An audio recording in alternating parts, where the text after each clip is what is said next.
જય માતાજી મિત્રો, જય દાદા દ્વારકાથી, જય માં ભવાની. કેમ છો બધા? મજામાં?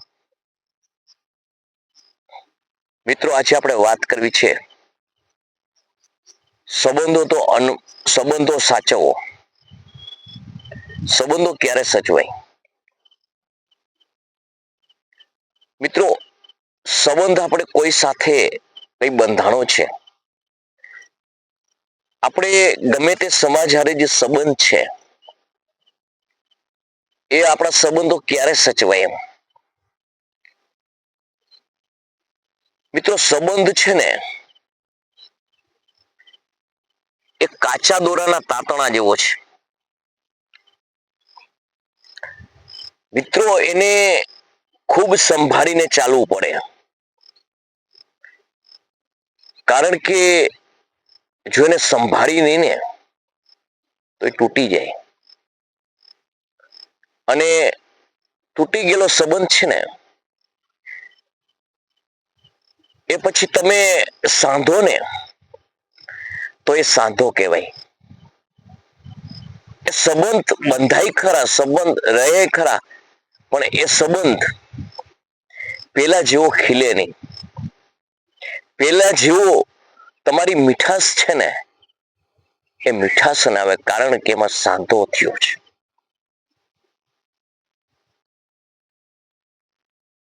આપણે ભૂતકાળની અંદર મિત્રો જોઈએ ને તો આપણને ખબર પડે કે સંબંધ કઈ રીતે આપણે સાચવવા જોઈએ. અને આ સંબંધ છે પેઢીઓ વારના અન્ય સમાજ સાથે આપણા એ કઈ રીતે સાચવવા, તો મિત્રો એના માટે છે ને આપણે ભૂતકાળમાં આપણા પૂર્વજોએ જે સંબંધો સાચવા છે ને એના જીવન વિશે, એના એકબીજાના જીવન વિશે એમાં કેટલું સમર્પણ, કેટલો ભાવ, કેટલો પ્રેમ, કેટલી એક્યતા અને કેટલું સહનશીલતા આજે બધી આપણા પૂર્વજોએ લક્ષ્યમાં રાખી અને જે ચાલ્યા છે ને ત્યારે સંબંધો સચવાયા છે. મિત્રો, સંબંધ સાચવાય ને તો એમાં સ્નેહ પ્રેમ જોઈએ, એમાં અહમ ન જોઈએ. મારી ભૂલ થઈ છે તો સહેજતાથી સ્વયં સ્વીકારી લેવી જ જોઈએ, પણ મારી ભૂલ છે એનું વિશેષણ કરી અને મારી ભૂલ નથી એવી દલીલ કરીને એને દોહરાવી ન જોઈએ, તો સંબંધ સચવાય. સંબંધનું મીઠાશનું જે ફળ છે એ ફળ બંને માટે અમૃત સમાન છે. અને બંને ખાય છે ને તો બંને તૃપ્ત થાય છે. મને ક્યારે? કે સંબંધ નામનું જે વૃક્ષ તમે જે બંને સિંચન કરીને વાવ્યું હોય ને, બંને પાયડું પોયસું હોય ને, ત્યારે વૃક્ષ બની અને એમાંથી ફળ આપે છે. આના માટે ત્યાગની ભાવના જોઈએ, આના માટે સમર્પણ જોઈએ, આના માટે ઘસાવું પણ જોઈએ, તો સંબંધ સચવાય. મિત્રો, જતું કરવાની ભાવના હોય. જતું કરવું એટલે શું એમ? જતું કરવું એટલે કોઈ પણ એવી વાત હોય કે જે વાતથી મારા સંબંધને તકલીફ પડતી હોય, તો ગમે એવી કિંમતી વાત હોય ને, ગમે એવી ફાયદાની વાત હોય ને, તો એ જતી કરવી જોઈએ. એ નુકસાનમાં પણ નફો છે એવું સમજે ને તો સંબંધ સચવાય. સત્યતાને સાર્થક કરવી જોઈએ. સત્યતા છુપાવવી ન જોઈએ, તો સંબંધ સચવાય.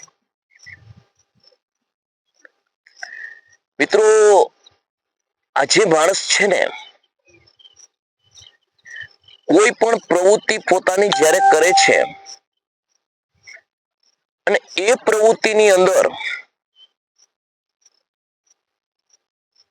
પોતાના ફાયદા માટે જે સંબંધ છે ને એને પરાયો સમજી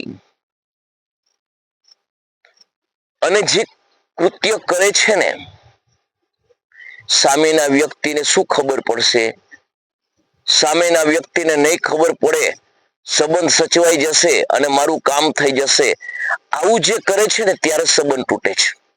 કારણ કે બુદ્ધિ આપણને આપી છે એમ સામેવાળાને પણ ભગવાને બુદ્ધિ આપી છે. એને અંધારામાં રાખીને આપણે કોઈ કાર્ય ન કરી શકીએ.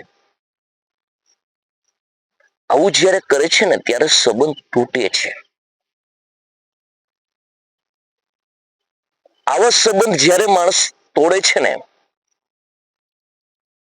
ત્યારે સામેના વ્યક્તિની અંદર પરંપરાગત ભૂતકાળની જે બાપ દાદાના જન્મો જન્મના જે સંબંધો છે એ ફિલ્મ પટ્ટી એની નજરમાં આવે છે. એને અંદરથી થાય છે, આહાહા, આ માણસે આટલા વર્ષોના સંબંધોને ખાલી એક તુચ્છ મૂલ્યવાન વસ્તુ માટેથી સંબંધમાં એને શરમ પણ ના આવી, સંબંધ તોડી નાખ્યો. આવું જ્યારે એ વ્યક્તિની અંદર થાય છે ને ત્યારે સંબંધની વચ્ચે કડવાશ આવે છે.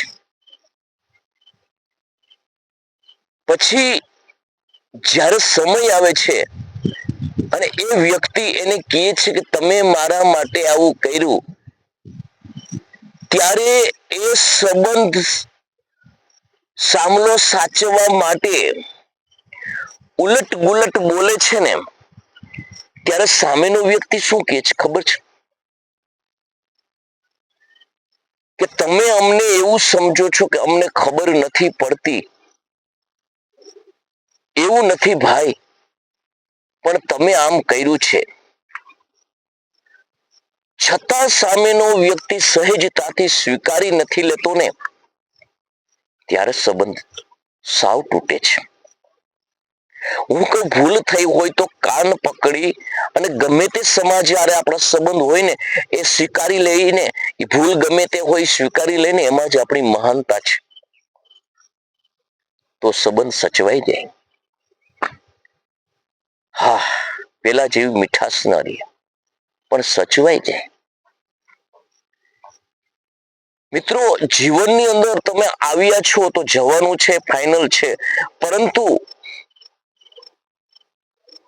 સંબંધ સાચવજો. આ દુનિયાની અંદર સંબંધ સાચવ્યા વગરના જે ગયા છે ને એની કોઈ કિંમત નથી. કારણ કે માનવીય જીવનની અંદર કોઈ વસ્તુ એના સંતાન માટે જેમ તમે બેંક બેલેન્સ, સંપત્તિ, આ બધું જે આપો છો ને એ બધાને જાળવવું હોય ને તો પાયાની વસ્તુ કે સંબંધ છે. અન્ય સમાચારે તમારા સંબંધ સાચવજો, ખૂબ કામે લાગશે, ખૂબ કામ આવશે. માનવીય જીવનનો બગીચો ખીલશે, ફૂલશે, ફાલશે, સુગંધ આવશે. પણ જો સંબંધ સાચવ્યા હશે તો તમારા કર્મમાં છે ને એ મળવાનું છે, કર્મમાં છે એ ક્યાંય જવાનું નથી, અને જવાનું છે એ રહેવાનું નથી. તો આના માટે કોઈને બાનારૂપ બનાવી અને સંબંધ તોડશો નહીં. કારણ કે જે થવાનું છે થવાનું જ છે. હજાર હાથ વારો આપશે તો તમે લેશો ને, અઢળક ભરશો ને, તો માંડ માંડ સમાશે, ઠાંસી ઠાંસીને સંપત્તિ તમારી પાસે આવશે. પરંતુ હજાર હાથ વાળો જો ખેંચશે ને, તો તમે બે હાથેથી શું ખેંચી પકડી શકશો? ફક્ત સંબંધ, તમારા સંબંધ છે ને, એને મિત્રો સાચવી લેજો. સંબંધ તમે જો સાચવી નહીં શકો ને, તો જીવન બાજીની અંદર તમે નપાસ છો. ભગવાને આપેલી જીવન અમૂલ્યમાંથી તમે નાપાસ છો. તો મારા મિત્રો, સર્વ મિત્રોને મારો આ વિડીયો સંબંધ બાબતે કેવો લાગ્યો એ કોમેન્ટ કરીને જણાવજો. મિત્રો, જીવનની અંદર મેં એક જ વિચાર્યું છે કે માનવ થઈને આવ્યા છીએ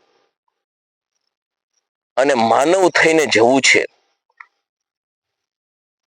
મિત્રો, કાંઈ આપણે લાવ્યા નથી અને કંઈ લઈ જવાના નથી અને લઈ જવાની ક્ષમતા પણ આપણામાં નથી.